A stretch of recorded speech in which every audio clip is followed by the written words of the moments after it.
जस्सी जी। माननीय राज्यपाल जी के अभिभाषण के ऊपर आपने मुझे बोलने का मौका दिया, मैं आपका आभार प्रकट करता हूं। अध्यक्ष महोदय, आज मैं जब राज्यपाल जी का अभिभाषण सुन रहा था तो उन्होंने कहा हरियाणा देश का एक पहला राज्य ऐसा है जिसने 24 फसलों के ऊपर एमएसपी दिया। मैं ज्यादा पीछे नहीं जाता, आज की मंडियों के हालात की बात आपके साथ कर रहा हूं। आज धान के ऊपर सरकार ने 2320 रुपए एमएसपी निर्धारित कर रखा है और मैं दावे के साथ कह सकता हूं, अध्यक्ष महोदय, मैं खुद मंडी में जाके आया हूं। मेरी विधानसभा में 4 मंडियों में धान आया है और मैं चारों मंडियों में जाके आया। 95% किसानों को एमएसपी नहीं मिल रही।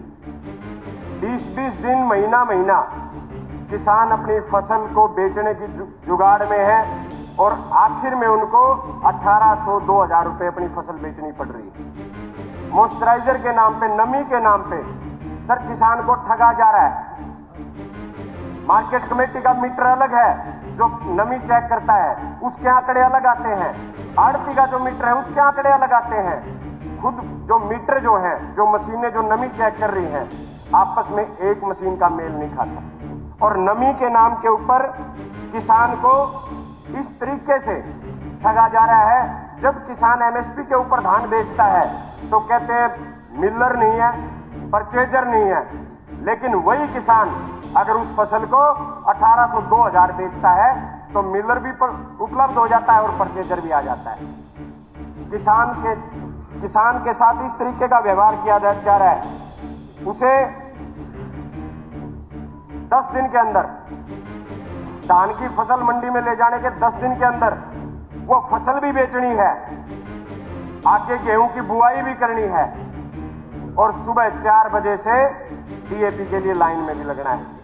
अध्यक्ष महोदय, सब बहुत सारे साथियों ने एक बात और रखी डीएपी के बारे में। सब ने अपने अपने आंकड़े दिए, मैं अपनी विधानसभा के आंकड़े आपको देता हूं।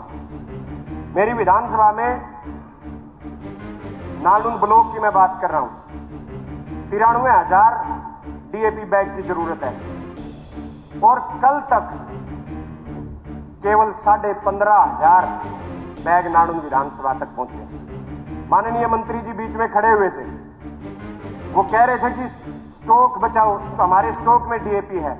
मैं पूछना चाहता हूं, 10 दिन के बाद गेहूं की बुआई का समय निकल जाएगा और आपकी डीएपी स्टॉक में धरी की धरी रह जाएगी, लेकिन उस वक्त तक किसान बर्बाद हो चुका होगा। पहले कहते थे देशों में देश हरियाणा, जहां दूध दही का खाना।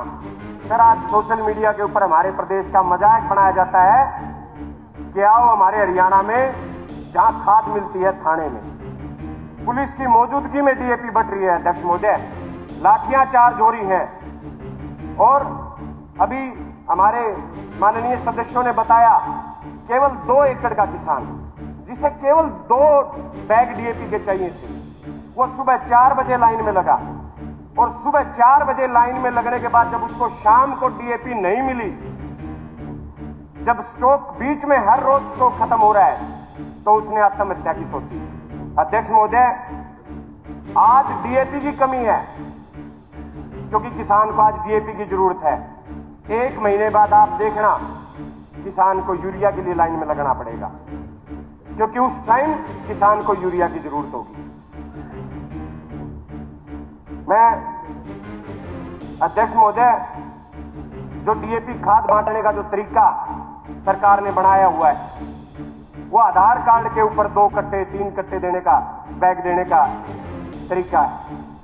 मैं सरकार से ये मांग करता हूं कि ये जो डीएपी बैग है ये आधार कार्ड के ऊपर नहीं बल्कि उसकी फरद देख के उसके ऊपर होना चाहिए और किसान के एक ही परिवार का जो एक ही सदस्य है, फरद देख के उस परिवार के एक ही सदस्य को वो खाद मिलनी चाहिए। पूरा परिवार सर, बच्चों समेत, महिलाओं समेत लाइन में खड़ा होता है सुबह 4 बजे और 1-2 बजे उसे संदेश मिल जाता है कि आज डीएपी खत्म हो गई है। मैं माननीय राज्यपाल जी का अभिभाषण जब सुन रहा था तो वो किसान की आमदन दोगुनी की बात कह रहे थे, लेकिन आज जो हालात है, आज एक प्रणाली एक ऐसा मुद्दा बना दिया पराली के ऊपर किसान को इस तरीके से पेश किया जा रहा है कि जैसे पूरे के पूरे देश में प्रदूषण का जिम्मेवार केवल किसान है। पराली का जो काम है वो केवल 10 दिन का काम है अध्यक्ष महोदय। 365 दिन फैक्ट्रियां चलती हैं, व्हीकल चलते हैं, लेकिन पूरे साल के प्रदूषण के लिए मात्र उन 10 दिन के लिए किसान को जिम्मेदार ठहरा दिया जाता है। आज मैं हिसार जिले की बात करूं, हिसार जिले में एक बेलर सरकार के पास उपलब्ध नहीं है जो किसान को जाके ये कह दे कि आपको पराली जलाने की जरूरत नहीं है, क्योंकि किसान को पराली जलाने का शौक नहीं है, उसके पास दूसरा कोई ऑप्शन नहीं है। 1000 रुपए सरकार ने जो घोषणा की थी पराली के जो नहीं जलाएगा उसको मिलेगी, आज तक पिछली 2022 और 23 की वो पेमेंट अभी बकाया पड़ी है सर किसानों को। अध्यक्ष महोदय, सरकार नहीं चाहती कि किसान खेती करे, पराली जलाना तो मजबूरी है। सरकार लेके आई कि इसको डीकंपोजर के जरिए पराली को कंपोज किया जा सकता है, लेकिन अगर हम उस पराली को कंपोज करने जाएं तो 1 महीने का समय लगेगा। डीकंपोजर के जरिए अगर उस पराली को कंपोज करने में लगे, किसान के पास मात्र 10 दिन का समय होता है अगली फसल की बुआई के लिए। तो मैं आपसे, आपके माध्यम से मैं माननीय मुख्यमंत्री जी और सरकार से प्रार्थना करता हूं कि किसान को पराली के ऊपर ऐसा विलन ना बनाया जाए, बल्कि पराली के समाधान निकाले जाएं। सर, आज मेरे नालू नलके की मैं बता रहा हूं आपको, पराली जलाने के ऊपर पहले जुर्माना लगाया गया। मैं उदाहरण के तौर पर आपको 2 किसानों के नाम बता देता हूं सर। सुरजीत पुत्र मनीराम, नालू विधानसभा में बुडाना का है, इसके ऊपर पहले जुर्माना लगाया गया और फिर इसके ऊपर 420 तारीख को मुकदमा दर्ज किया गया, 415 नंबर उस मुकदमा नंबर दर्ज किया गया सर। ऐसे ही बलजीत पुत्र वजीर सिंह के ऊपर 416 नंबर उसका मुकदमा है सर, मुकदमा दर्ज किया गया जुर्माना लगाने के बाद। माननीय अध्यक्ष महोदय, मैं एक चीज और सिर्फ आपके माध्यम से केवल एक बात ही रखना चाहता हूं। अभी बहुत सारे सदस्यों ने सरकार की तरफ से खेलों का गुणगान किया, लेकिन एक ऐसा वक्त था जहां हरियाणा सरकार को आवाज उठाने की जरूरत थी।